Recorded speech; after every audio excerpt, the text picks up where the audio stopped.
If you're an author or plan to be one, get excited because this podcast is for you. Book Marketing Mentors is the only podcast dedicated to helping you successfully market and sell your book.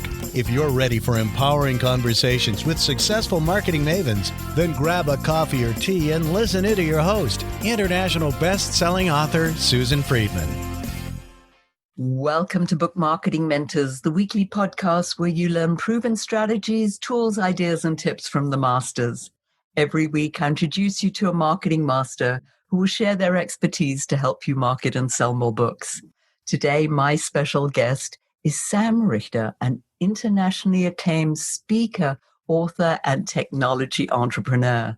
Sam is best known for his breakthrough uses of search engines like Google, combined with social media, including LinkedIn, Twitter, Facebook, and other web-based resources as intelligence gathering and reputation management tools. He's the author of the best-selling book, Take the Cold Out of Cold Calling, which is all about sales intelligence and finding information online and how to use it for business and sales success. In 2019, Top Sales World named Sam one of the world's top 50 keynote speakers, and most recently he was awarded the CPAE, the highest honor in the professional speaking business, and was inducted into the National Speaker Hall of Fame. I was thrilled to be at his virtual induction to cheer him on. Sam, what an absolute honor it is to welcome you to the show, and thank you for being this week's guest expert and mentor. Well, I'm really excited. Thank you very much. I also have to say that was the most beautiful introduction I've ever heard. I always have a thing for the British accent, if you will, and holy cow, I wish I would have recorded that because I would just play it all the time and it would make me feel good. So, well, you'll get a copy of the recording, so you can do that. Thank you very much. So Sam, you are multi-talented, and I know that obviously based on our current situation, you have put a lot of effort, or you are putting a lot of effort into virtual presentations. So let me ask you first, before the pandemic, were you actually doing virtual, or did you have to sort of change midstream to fit in with the situation? Well, I've always been doing video really since I'm going to go back to 1983. I've been doing video and was in television news for a while. And, I had an online university featuring various videos. In terms of presenting online, prior to March of this year, of 2020, I maybe did one or two virtual presentations a year. Otherwise, the other 100 were in person. And within about a 3-week period, the calendar completely disappeared in terms of in person, and many of those went virtual. So we had to pivot very, very quickly. Thankfully, I have some experience in video, so I was able to build a production facility in my house. But now I'm doing 2 or 3 really international video programs or webinars or whatever you want to call it, virtual keynotes, I guess, on a weekly basis. So it happened really, really quick. And my guess is that when we come out of this, I'll be doing more than 1 or 2 a year. I think so many of the speakers are going to be doing that because more and more meetings that I've heard of are going to have that hybrid component, both live and online. Let me ask you, in terms of our listeners, if they were going to do a virtual presentation for the first time, what do they need to know? What are the basics? Well, I think there's really 2 answers to that question. The first one is the presentation itself. And, I'll say some things that are rather obvious. You must have great content that the audience is interested in hearing, and it must be customized to what is relevant to their world, to the audience's world. Because, I always like to say that nobody really cares about you, but they're massively passionate about themselves. And I think in today's world, that's more important than ever. So you've got to have great content. You have to have great visuals. If you're going to use PowerPoint presentation or whatever you're going to use, at a minimum, again, you're talking about starting out, You just need to have wonderful visuals, not PowerPoint slides with 30 bullet points that you're going to sit and read. Save me the pain and just send me the PowerPoints. I'll read it myself. Again, if you're going to use slides, you may not. But if you are, have them support your content. So if you're telling a story, maybe the image is something related to that story. I prefer pictures rather than slides with bullet points. So that's the content side. On the technical side, what I would recommend is, depending on how many you're going to do, I would recommend getting a separate computer system altogether. The only thing you'll use that computer system for is your virtual presentations.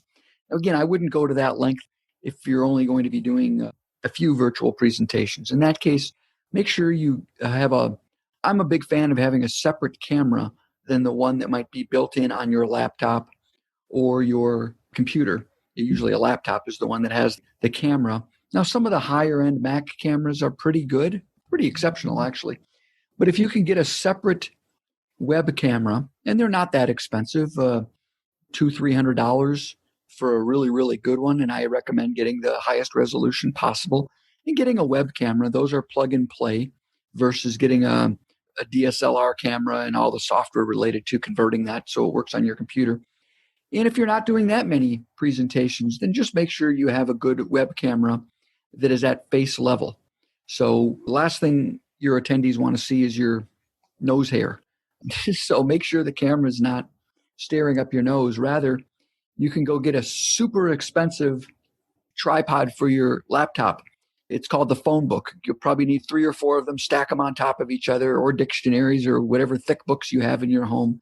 And just make sure that that web camera is at eye level so people are looking at your face, not your nostril hair. So those will be some of the key basics. Oh, the last one, probably 2 that are really important. People will forgive poor video. They will not forgive poor audio. So make sure that you have an external microphone, not the one on your computer, even your high-end Mac or high-end Dell, whatever you're using. Get an external microphone. They're not that expensive. You can get them on Amazon. You can get them at any computer store. The popular ones that a lot of speakers use, a lot of podcasters use, are what's known as the Blue Yeti. But there are many other models, less expensive, more expensive. Don't limit yourself on the audio. And then if you're doing the video, make sure you get some really good lighting. And again, that can be purchased online, $150 on Amazon. Just go online and do, webinar lighting set, and you should be able to find something very good. But so good lighting and good audio is very, very important. You said maybe you do slides or you don't. Your recommendation there, I mean, I'm thinking, I don't know if somebody wants to stare at me just speaking at them for 30 minutes, 45 minutes, an hour or more. Do you think that having slides would be recommended here then? Yes, I do. Now, my presentations are a little bit, I guess, more advanced, and they should be. I've been doing this for a while. But my presentation, when you're seeing me, you'll see me in front of my slides, behind my slides, small, big. I incorporate a lot of video in my backgrounds and in my slides, and I try to replicate the visual immersive experience one might have if they were seeing me on stage in front of an 80-foot screen. That's one extreme. You go back to as you were saying, the basics earlier. Yeah, I do think that there should be some slides. Or the other thing that people have done successfully, very successfully actually, is they'll have a flat screen television behind them. You want to make sure you set that at an angle so the lights don't kick off a glare, but work with it. You might be able to have your slides on that larger screen monitor behind you. You stand off a little bit to the side. And that way, when the attention and the focus should be on you, the speaker, you can move in front of the monitor, still behind you a little bit, but really center yourself. But when you'd like the slides to be more prominent, you can step off to the side a little bit. I've seen a lot of people successfully do that. Because to me, Susan, the other key is I like to use the rule of 8 seconds. I never want my face or a slide up there longer than 8 seconds. Now, I actually use the rule of probably 3 or 4 seconds. 3 or 4 seconds, I want there to be something different, something visually different, because I want my viewer to be always wondering what's coming up next. What cool, for lack of a better term, special effect is coming up next. Now, again, that I take mine to the extreme. I think even for the beginner out there, there's no reason that you couldn't have pictures, maybe some bullet points or words that support your content. Or like I said, maybe have the content on the slide projected behind you on a flat screen monitor. So again, trying to keep things visually immersive so the viewer isn't either staring at you for more than 10, 12 seconds, or certainly, they're not staring at a slide with bullet points on it. I know that's something that you're very good at and you incorporate into your programs, and that is storytelling. Talk to us more about that aspect of your presentation. Well, I think storytelling is so important because we've all learned this as professional speakers that people don't remember your facts. They may remember your quotes. Some of those become quote unquote tweetable, but they will remember your stories. I think it's really important to wrap a story, and hopefully a personal story, around a point that you're trying to make. Sometimes there might not be a personal story, and so many speakers and authors very successfully use other people's stories, whether that's a famous person or even a not so famous person. But telling a story to support the message is imperative. Otherwise, again, if you're not going to tell a story, then I, as the listener or the viewer, are asking myself, why you? Like, why am I listening to this person? What makes this person an expert? So I think the stories help answer those questions, and it makes it entertaining for the audience. Yeah, we love stories. I mean, we have since we were, a child. Sure. Nothing better than a nice bedtime story. So why not? Yes. That's right. I mean, what was it? The early humans would gather around the fire pit and they'd tell stories. They'd make up stories and they'd tell stories. They didn't sit and give bullet point PowerPoint presentations back in the caveman days. Sam, I said in the introduction that you're best known for your breakthrough uses of search engines and the different intelligence gathering. Talk to us about that as it relates to a presentation. What might we use, the internet for to gather the right kind of information for our presentations? Sure. I'll give you an example that's a big time saver. We all like to have quotes or statistics or data in our presentations. You could spend all day on Google trying to find data to support your argument or a piece of information that you'd like to share. But what's the likelihood that somebody else has used that piece of data in one of their presentations, in one of their white papers, in one of their reports? Now, I want to be very clear up front. I'm not going to teach you how to find information so I can plagiarize. What I am going to give you is a quick tip on where you can find and how you can find pieces of information that others may have used. And then you can go find the original source of that data and modify it and use it for your own presentation. For example, let's say I was looking for information on, we'll take the agricultural industry. So what's going on in the agricultural industry today? What are some trends in the agricultural industry? What's the likelihood that somebody somewhere on the planet has already done a PowerPoint presentation and or written a white paper and or written an article about trends in the agriculture industry? I would venture to say 100%.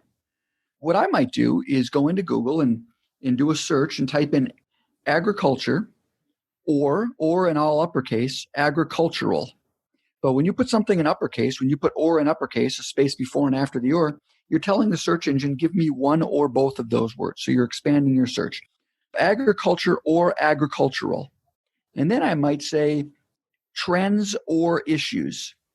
Again, or in all uppercase. Now, if I ran that search in Google, I'm going to get some pretty decent results. But again, what I'm looking for is somebody else's PowerPoint or PDF file.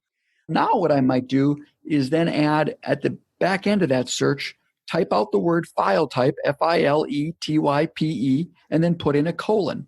File type colon, no space, put in PPT. File type colon, PPT. And what you're telling Google is limit your search to PowerPoint presentations. Or if you wanted to search the newer version of the PowerPoint, you'd put in PPTX. Or you can put in file type colon, PDF. Try to find PDF files. What I'm looking for is somebody else's PowerPoint presentation, someone else's PDF file. Now, again, I'm not going to plagiarize, but what I am doing is I'm looking for that slide on their PowerPoint presentation or that image, that graphic or whatever it might be, that statistic in their PDF file. I'm going to read their document, look at their PDF file, and if it's a well-written research report or a well-written PowerPoint presentation, it's going to cite the original source of data. I'm going to highlight and copy that original source of data, go back into Google, paste it in. Now, here's the trick. Put it within quotation marks. When you put it within quotation marks, you're telling Google the words within quotes must be in that exact order every single time.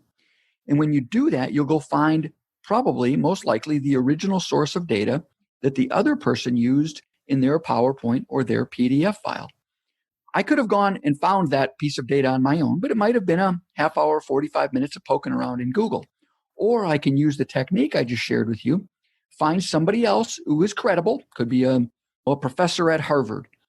Well, if a professor at Harvard used those statistics in his or her presentation, it's probably valid. Again, I'm not going to copy that professor's presentation, but I am going to find out what is the data source that they used, copy and paste it within quotes, go find the original data source, and then make my own interpretation. Taking something that might have been a 30 to 40 minute Google search and getting it down to 2 or 3 minutes. That's invaluable. Now, of course, you would then quote that source or that resource on your slide or mention it so that, again, people know that it's credible, because otherwise they're saying, well, where did you get that figure from? Or that piece of information? Absolutely.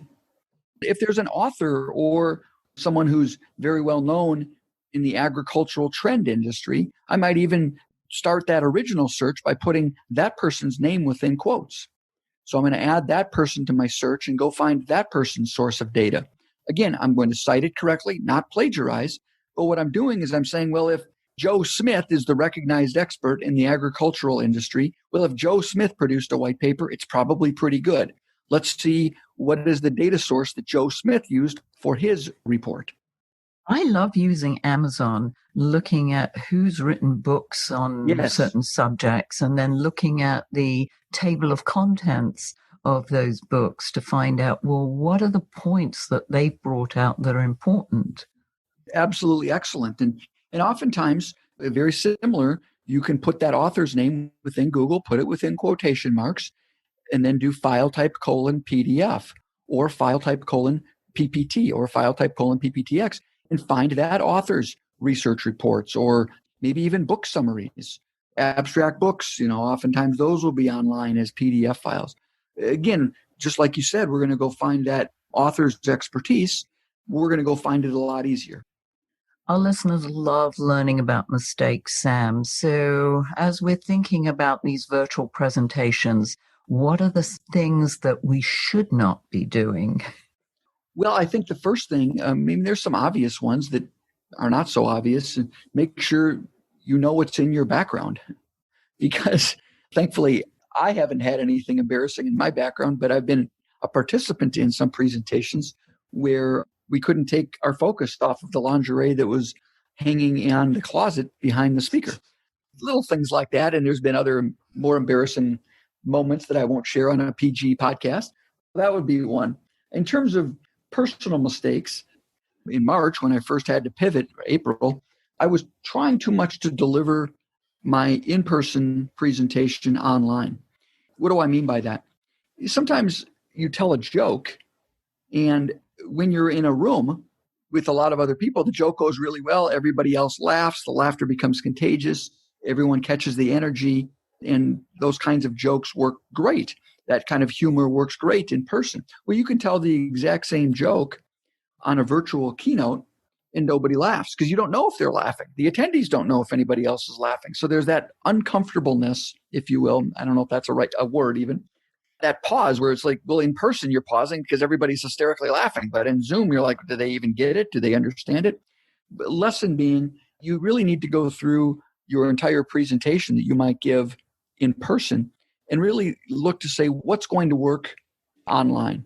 Maybe we need to take out that piece of humor or add a new piece of humor in. Or maybe that story is just not going to work well because you just need to be in person. A good percentage of communication, as we all know, is the nonverbals. When I'm on a stage and I've got a camera and there's an 80-foot screen, my head is 75 foot tall. When I tell a story, a little wink of the eye, a little move of the eyebrow, a little smirk of my mouth can really support that story.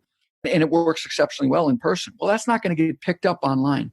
And so just knowing that not everything that works in person is going to work online is a pretty good one as well. I think that's really important to realize that it isn't exactly the same. And as you rightly said, you try to mimic what you do on stage. You mentioned something really important, and that was energy. A speaker, we get so much energy from the audience. How do you build and motivate yourself to get that energy when you're speaking into a microphone and a camera and nobody else is there in the room with you? Yeah, you have to pretend, obviously, that there are people there. I'm going to screw up the baseball player. It was either Joe DiMaggio or actually, I think it was DiMaggio. Joe DiMaggio, somebody asked him once, he was older and he was already going to be in the Hall of Fame, and he continued to give his best. He continued to give his all and work his hardest. And someone said, why do you work so hard? You don't have to anymore. You're the best in history. And his response, and again, I apologize if it wasn't DiMaggio, but the response, it might have been Ted Williams, so let's call it one of those two, was, there's a young boy who's in the crowd who's never seen me before, and it's my responsibility to give my best effort. I butcherized it, but something, it was a quote, something like that. And that's kind of the way I feel is, whoever's watching me, I don't care what medium they're watching me in. If they're in person, if they're online, I have to give my best 100% of the time. I've got to deliver the energy the exact same that I would on stage. I'm sure I don't, but I sure try to. I feel that I'm doing it. When I'm done, I've got all the lights on in my studio. It gets very warm. I mean, I'm drenched, more drenched than if I just went through a huge workout. And so you just give it your all. You just give it your absolute all. That's the other lesson too. Before you do a 90-minute webinar, make sure you go to the bathroom beforehand, because there's nothing you can do. Take a break. Everybody have a bathroom break. We all need I suppose. one. Nope. But of course, if you're in control of that presentation, you can do it. But if it's somebody else's, you won't necessarily have that control. Good point. Good point. Sam, if our listeners wanted to find out more about you, your services, how can they do that? Sure. To learn about me is very easy. I'm supposedly pretty decent on the internet, so you could just Google me, and if I don't show up, then we've got big problems. It's Sam Richter, SamRichter. Of course, my website, samrichter.com, samrichter.com. And then I do have a number of tools that I've developed. One is called the Sales Intel Engine for Professional Speakers, and it will work for authors as well. But what it's designed to do is help you find decision makers and speaking opportunities, marketing opportunities. That website is samrichter.com/speaker. And by the way, if you use the code SPEAKER25, just all one word in the coupon code area, you get 25% off of that program as well.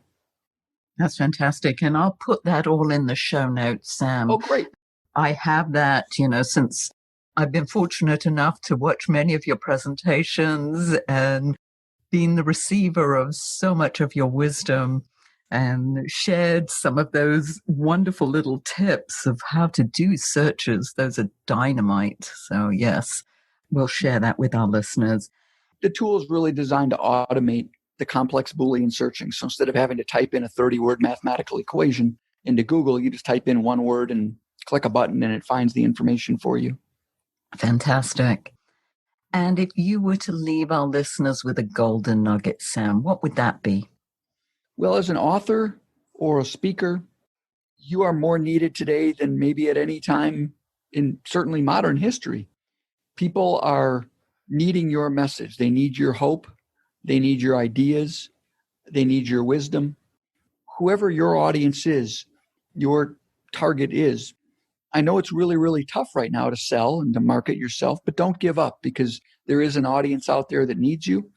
And the good news is our audience has now become much more acceptable of technology, virtual presentations. So it's much easier to reach that audience than certainly at any time in history. Fabulous. That's such a poignant piece of wisdom to end with. So thank you so much for sharing your wisdom and for being here with us. And thank you all for taking time out of your precious day to listen to this interview. And I sincerely hope that it sparked some ideas you can use to sell more books. Here's wishing you much book marketing success. The time is now to take action and finally build your book-selling empire. And the great news is that Susan is here to help you. Visit bookmarketingmentors.com and sign up for a free 15-minute book marketing strategy session with Susan. She'll help you discover your first steps to marketing and selling your book. Only those who take action are rewarded, so visit bookmarketingmentors.com, and we'll see you again next week.